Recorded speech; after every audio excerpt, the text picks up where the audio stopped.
In this current set of TFT, you might always see these crazy boards with all these encounters and resources hitting 3-star 4 costs or even 3-star legendaries. How does everyone do it? It just seems like you're the one that's always missing while your opponents are always high rolling. Well, in this episode of In Too Deep, we're gonna hop on board with rank 1 player from North America and regionals winners Dishsoap to see what he learned from TFT Academy in terms of how to convert a high roll advantage into a 3-star legendary.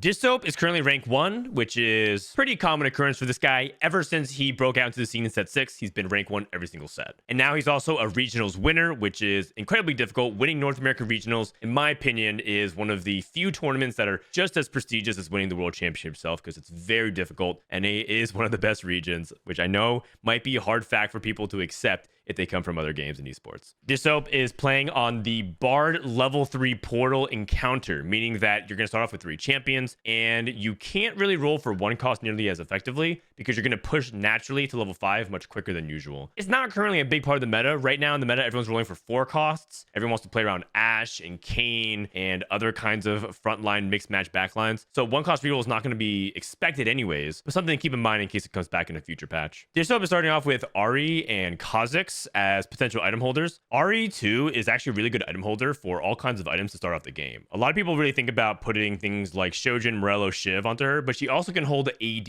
items fairly well because she's just strong as a fated pairing early. And you don't even mind selling Ahri later on as well. So people have been using her for all kinds of item holding, not just AP items. We start off with Rod, Belt, and Cloak. And let's take a look at our first augments here. Bruiser Crest is an augment that actually surprisingly is a lot better than people expect because you can actually play another build around Silas right now to go for 8 bruisers. And it's also a high amount of tempo if you can get 4 bruiser on really early. The only problem is that we don't really have bruisers that we held onto.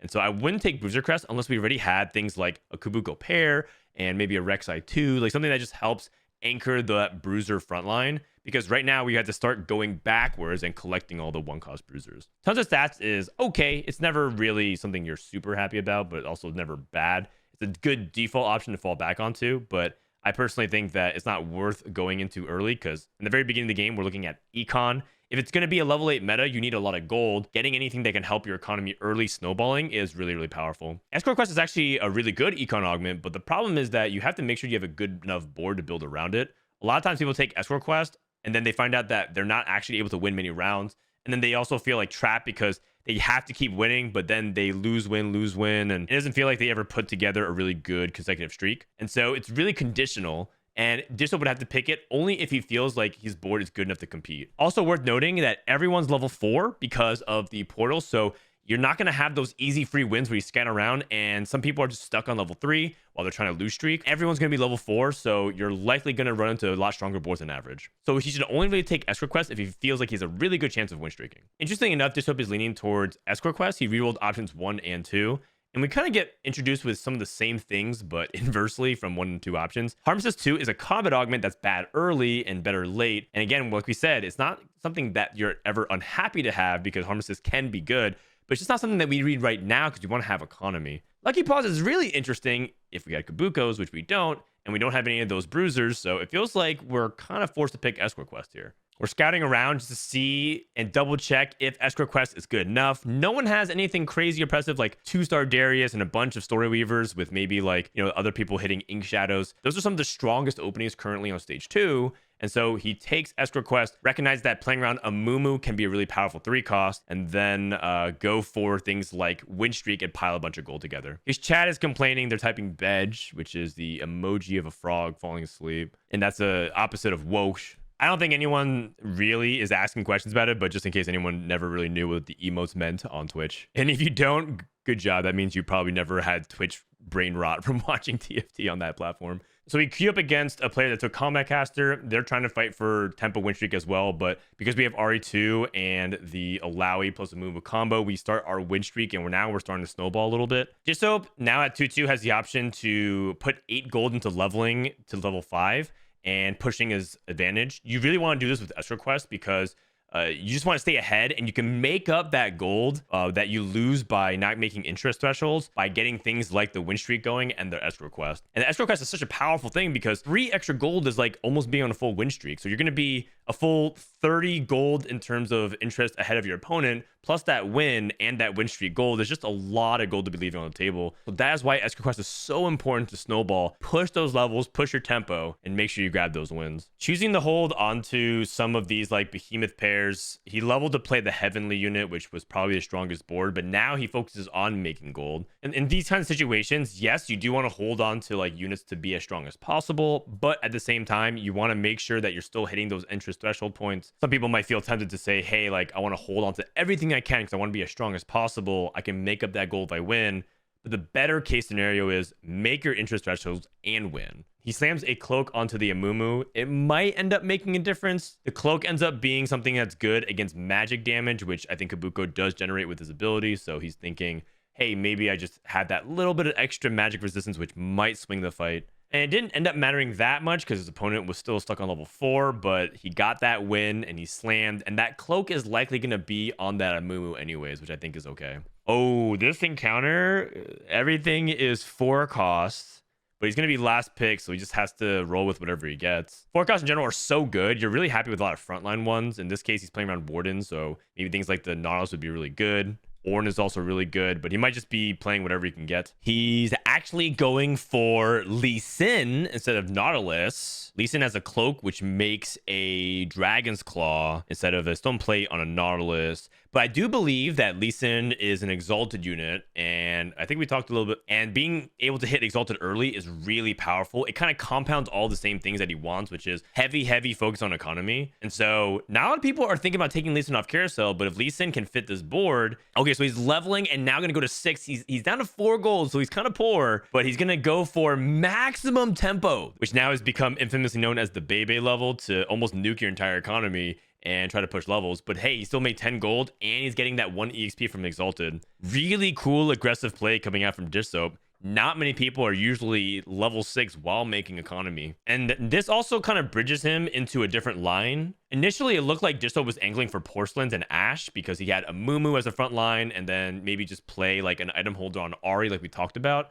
But now because he has some of these heavenly units, he actually has the ability to bridge into the other really powerful and common 4-cost comp that we see, which is Heavenly Melee. Heavenly Melee, though, is much more oriented on specific items like Bloodthirster and Edge of Night. And so that's going to be a lot more dependent on the items that he ends up hitting here on Krug. So he might end up still pivoting back into things like Porcelain plus Syndra, Porcelain plus Lilia, but it kind of depends on the item drops.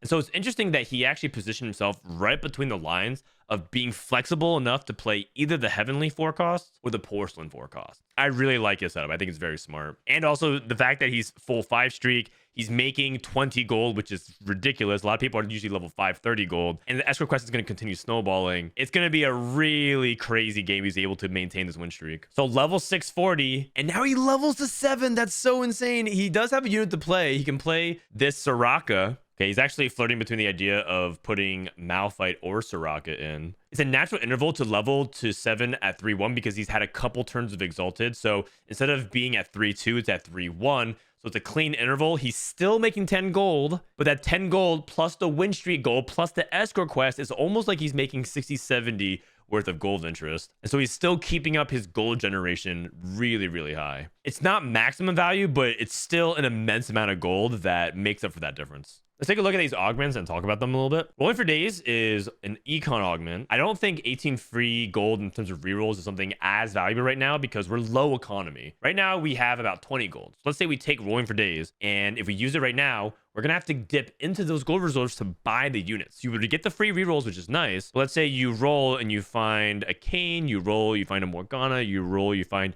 a Lee Sin pair, and that's high rolling because he has a level 7. Then he has to hold that, and he's not making his 20, 30 gold interest anymore. Instead, he's going to be making like 10 to 20 maybe. So Rolling for Days is actually a little bit of a bait. Then some people might say, well, why not just pick Rolling for Days and then not roll? So then we're just going to not use our silver augment to snowball our win streak, which we started with Escrow Quest.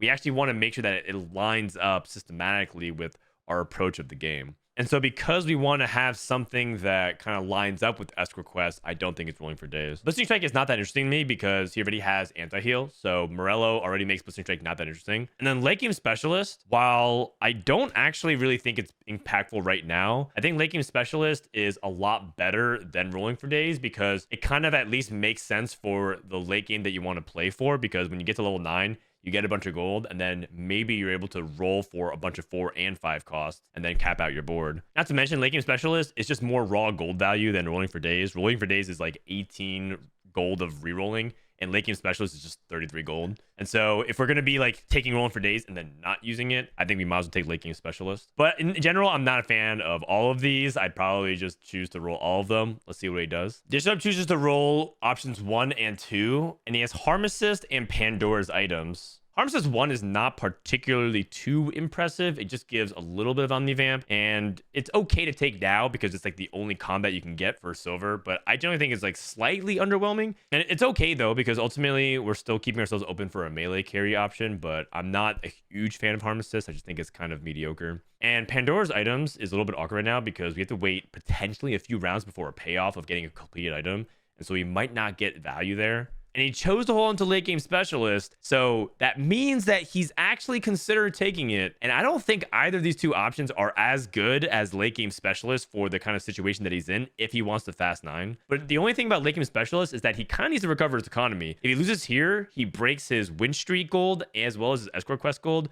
So late game specialist is kind of a high risk, high reward setup. Wow. So he actually takes a late game specialist, and this is something that can pay off really well if he can get to 9, because for silver, 33 gold's a lot, but it's whether or not he's able to actually pull it off. And that depends on whether or not he can actually streak here. The nice thing is most people are not level 7 at 3-2, so he does have that level advantage, and he's moved his Morello over to a Soraka 2, so he does actually have a carry, and his Lee Sin can also provide a lot of frontline support. And it looks like he cruises to another victory, and he's much closer marching to get to that 50 gold threshold. A lot of times in these spots, you're always thinking about how can I get back to that gold threshold interest where even if I lose, that's okay because I'm still making 50 gold and getting a bunch of income every single round. Dishsoap is teching in to see the impact of Heavenly. This is a pretty small nuance thing that he's doing, but he's hovering over Heavenly to see exactly how much combat stats he would give to his entire team. And those are the small little things that you have to do as a top player in order to get an edge over others. So, and what in this case he's looking at is how much attacks am I going to get for Dragon Lord for my whole team? Is that worth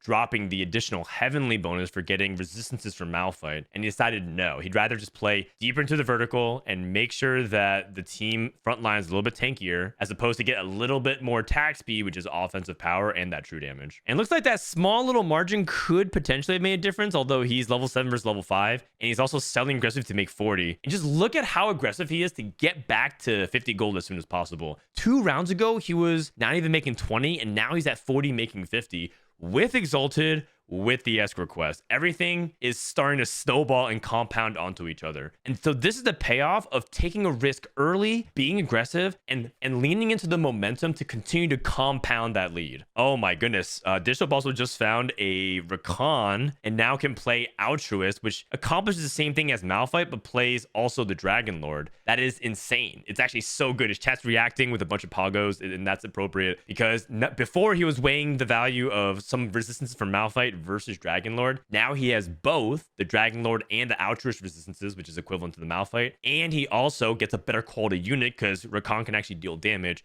/ tank. Slam the Bloodthirster on the Lee Sin because now he's starting to play around Heavenly Lee Sin, which is a really good alternative. A lot of people always think about Kayn and Morgana, but the reality is Heavenly gives so much support traits to any melee carry. If you guys remember a patch ago, a lot of people were talking about Heavenly Yone, and Heavenly Yone was really good because he was a melee carry that got so many extra stats. It almost felt like he was having so many extra items. Like Yone would have Titans and Bloodthirster, but because he had things like Heavenly, it almost felt like he had Titans, Bloodthirster, Warmogs, Deathblade, Death Cap, I guess, because the extra AP, plus, you know, Bramble and Dragon's Claw. It just felt like he had way too many stats in general. And that's kind of what everyone's going for with Heavenly plus melee at the moment. I can't believe that he's about to go on a 10 streak with Escrow Quest and Heavenly and having the Exalted in. This is beautiful setup. And the late game specialist looks like genius at this point. Like, I would have been so scared to take it. I probably would have taken like Harm Assist or something else to think like, hey, I need a little bit more combat strength to preserve it. But Dishsoap was able to identify how strong he could be and streak the rest of the stage while maintaining maximum greed effectively. It's that balance between the tempo and aggressiveness with trying to maximize all of his economy and greed that is such a good stroke of brilliance this game. Now, granted, Dishsoap is high rolling to a certain extent, right? He does hit that Recon on 7 and, natural Disraka 2, but his board is very well constructed and thought out. He's a good balance of the number of frontline units, the items he's making make sense, and in general, it just feels like he's doing a lot with not that much. He's still playing Malphite 1 and a Mumu 1 and Alawi 2. He finds an Irelia on 8, which can replace either the Lee Sin or the Kiana. But I know that a lot of people actually don't like playing around Irelia because they think that she's much weaker than, say, Lissandra, who's kind of dominating the patch currently, or even really other high impact 5 costs like Wukong and Udyr, so on and so forth.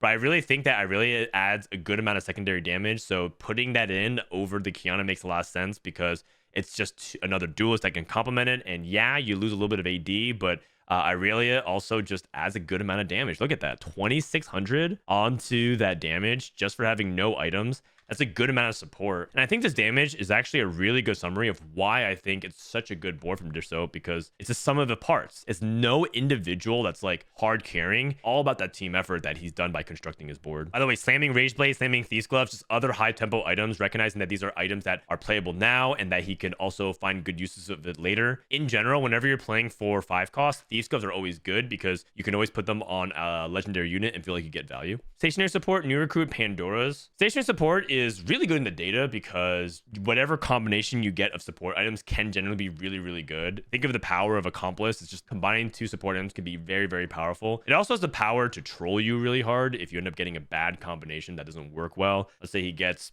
Chalice and Gem, where you have to wait 15 seconds to scale. I don't think that's a really good combo. So because he's really far ahead, maybe he doesn't end up picking it. New Recruit is generically okay. It's always like the baseline level of what you want out of a Prismatic. And ultimately, because he's trying to go to level 9 and play around 5 costs, it's always nice to just have New Recruit for a duplicator and get that 2-star quickly. Pandora's items, it's pretty late in the game for it. I actually think it's quite weak now, and we have to wait multiple turns potentially to get a playable rating item. We could potentially get very weak, useless radiant items for multiple rounds, and then we'd just be stuck. So I think out of this, New Recruit is probably the most basic one I would think about. He rolls 1 and 3. Looks like Dishsoap agrees, and he gets Call to Chaos and Blinding Speed. Blinding Speed is just nonsense at this point. He already has a Rage Blade. He's not going to go double Rage Blade and a red buff with Morello, so that's off the table. The only things that are really bad with Call to Chaos are getting a 3-star 3 cost, because then he's kind of stuck playing that, and then if he sells that 3 cost, let's say it's like a useless one that he doesn't want,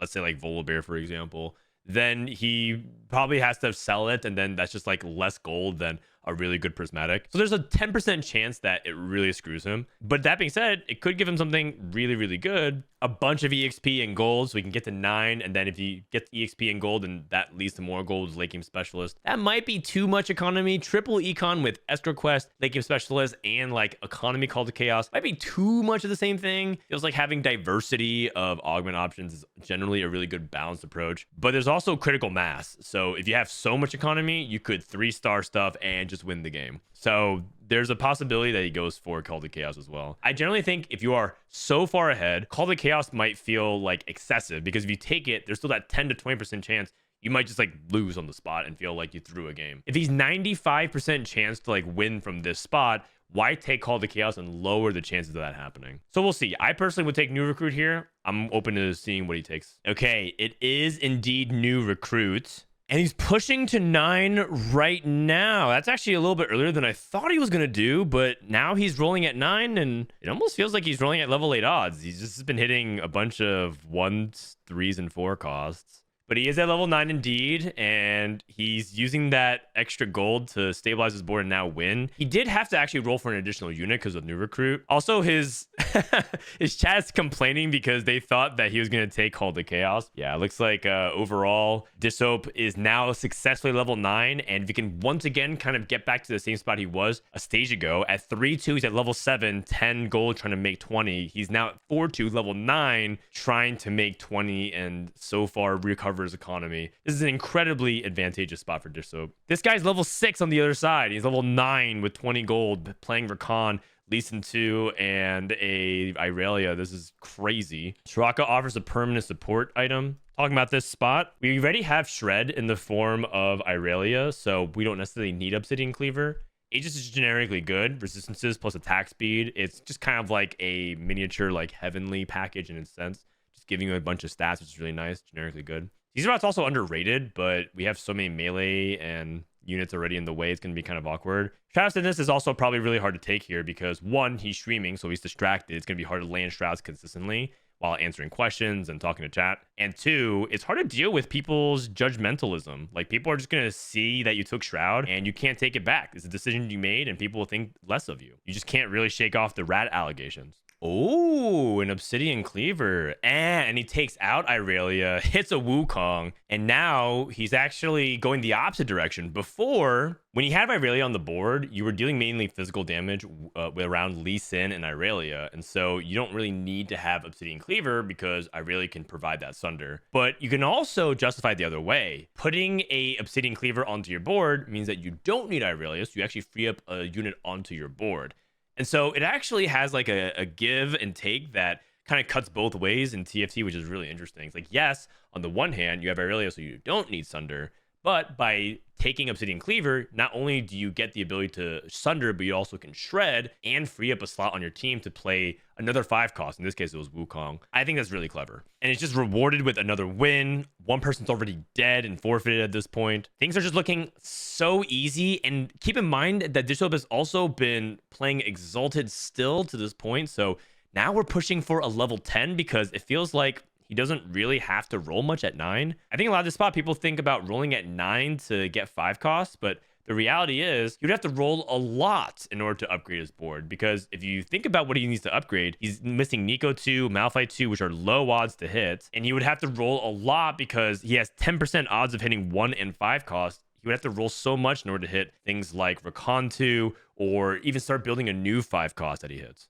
So why not just go to 10 and kind of ride this momentum wave off of Escort Quest, as well as Exalted, and the fact that he's level 9, and the fact that he has new recruits, so he has +1, so this heavenly bonus is better. If you really think about it abstractly, the extra +1 team slot makes Heavenly and Exalted and Altruist and Dragonlord and Arcanist even more valuable. Like, all these team buff synergies just gets additional unit of value. That adds up over time, especially when you multiply across all these traits. Diana offers us a treasury, which I believe is 3 items, so we get to get a lot of items here. Shojin Rageblade Vow. This is kind of awkward. Like, who do we actually put this on? Because we have a Thieves Gloves onto Rakan, and it feels like too much mana generation, and Vow is not exactly a good Lee Sin item, so I think it's a skip. Infinity Edge, Crown Guard, and Adaptive Helm. These are okay. You can start itemizing things like Lee Sin, but it's a little bit awkward because you want to also start thinking about Wukong and potentially other 5 costs that you can play around. Another thing to think about too is what is the 5 cost he envisions playing around at level 10. If he's thinking about playing around Azir, he wants mana and AP. If he wants to think about teching in like Xayah and Kaisa and play around that Dragonlord AD, he wants other things like this Infinity Edge. But because you have Edge of Night and the Bloodthirster, I'm thinking he's thinking about melee carry items. Another thing worth thinking about always is you only get a few rerolls. So if you rerolls this, can he do something better than what he has right now? And so he's taking some time thinking about this choice. The benefit of this is they can do Infinity Edge onto Lee Sin and then have Adaptive and Crown Guard for an AP tank. Ideally, you can get things like these items onto Rakan, but Rakan's holding Thieves Gloves, so it's a little bit awkward. Maybe instead he goes like Crown Guard onto Silas and kind of move things off of other units, but we'll see what he ends up doing. So he does end up taking this. This is, I think, a little bit on the conservative side from Dishsoap. I think he probably could have rolled and probably found something a little bit better, but it's okay. He got a 3rd item for Lee Sin, which is ultimately really wanted. He's willing to take things that are okay, even though they're not great. And he's also so far ahead to the point where he's probably feeling like, hey, it doesn't really matter. At this point, I'm really far ahead. Just finish the stage on that win streak and then be able to capitalize on level 10 and just let my unit quality take over the difference of having okay to solid items. It's not bad. Dishsoap is watching the other player who got a fortune cash out to kind of evaluate the strength of their board to see how high he has to cap. Dishsoap's rolling a little bit at 9 right now, and he's thinking about making this Kayn 2 as a potential transition into Kayn, Heavenly Kayn, which is one of the compositions composition that's mostly played. I do like the fact that he's holding onto this Kai'Sa just in case he wants to grief the other Kai'Sa players, because the Fortune player is the biggest threat to his win right now. Whenever you're really far ahead in this point, always think about what are some of the ways you could lose. And one possible way is the Fortune player hits Kai'Sa 2, hard stabilizes,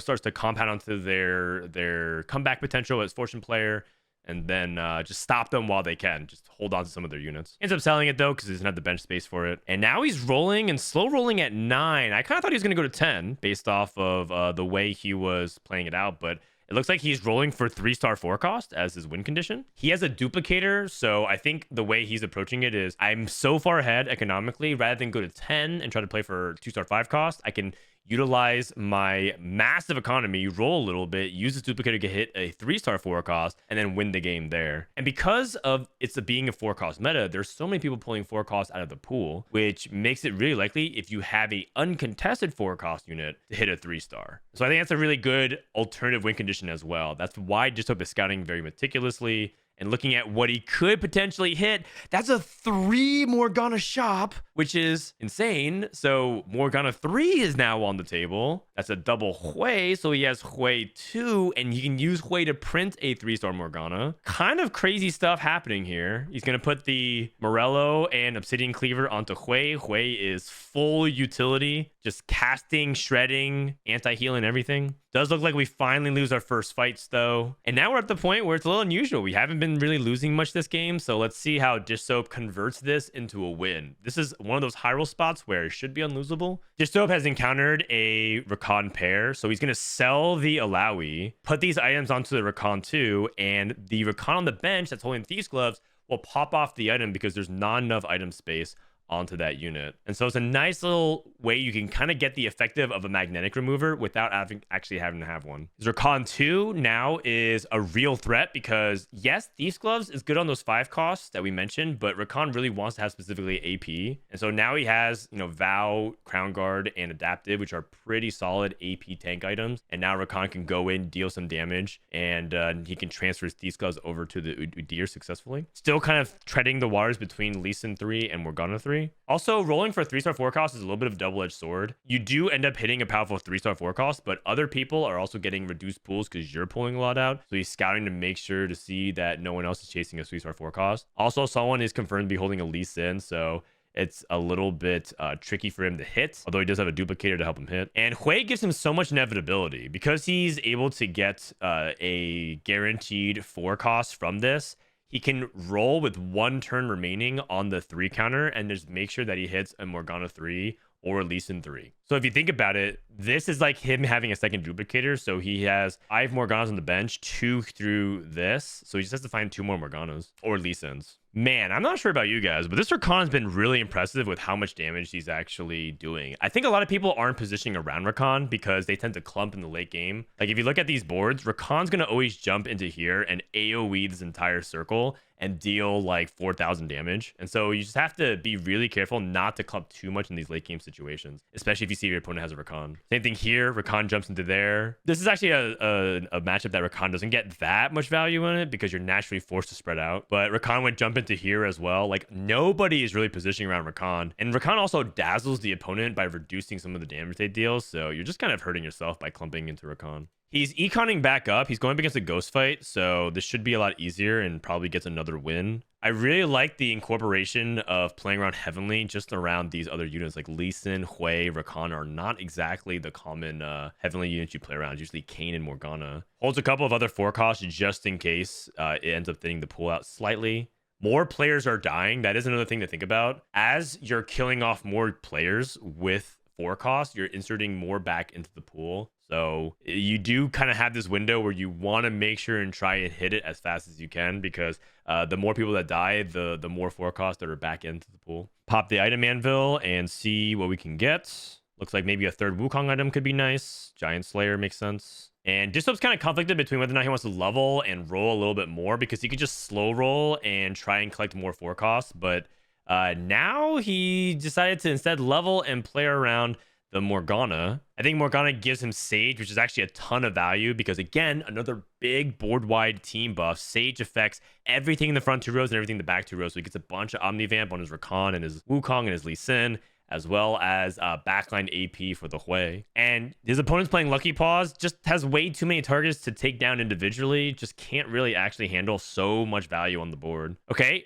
in 3 turns, we are guaranteed to have Morgana 3, but at this rate, I'm pretty sure no one can stop him. Other people have 6 Nautilus, so there are some people who are chasing 3-star 4 costs themselves as well. This is actually kind of crazy. He's able to go for Morgana 3 and Lee Sin 3 here. Oh my God, you see that Rakan damage? We have to rewind and see that again. Rakan and Hui combo is so crazy. Jeez, the entire backline just melted. Just double AoE. Everything was perfectly clumped. Okay, we also, by the way, have 5 Huis, and Hui is a 5 cost no one is really playing. We have a duplicator. Hold on, maybe we end up going for a Hui 3. Hui on carousel, maybe 1 more Hui, and then in 2 turns we duplicate it. He actually has another play that he could do. He could actually make his board intentionally weaker for 2 rounds in order to get extra rounds for him to paint 1 more Hui. And so he has to play a weaker board, though. He's playing too strong of a board. He's going to kill his opponents before the 5th turn comes in. He's selling all his 4 costs. He's actually going for it.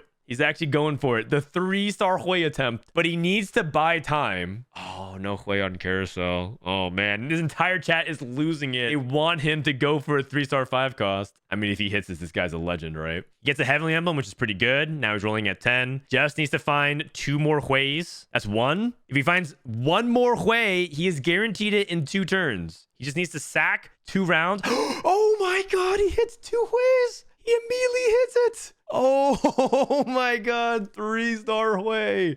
That is ridiculous. And his opponent was completely powerless to stop it. He rolled to 0 gold. His opponent can't do anything. Frontline the Hui. He AoEs the entire board. What an insane result here for Dishsoap. Another first at rank 1 challenger. Man, I need to go back and hear what this guy said when he hit. I need 1 more Hui. Oh yeah. If I hit 1 more Hui, I'll do it. Oh, what the fuck? Wow. Oh man. I don't think he needs port, but like, yeah, whatever. I mean, Loki, I don't think I sell my whole board because like it doesn't kill everything. Yeah, good enough, man. Good enough. Well played. Well played. This Dishsoap guy is pretty good, but he's also a super high roller. What was that? I hope this video helps show you insights into how rank 1 thinks about economy, snowballing leads, compounding a lot of their advantages, and that results into a situation where he could high roll and eventually leads into these crazy 3-star legendary boards, even at the highest ranks of challenger. Dishsoap truly is an incredible player. Maybe I should start like a website or something with him. TFTacademy.com maybe. Thanks for watching. I'll see you guys next time.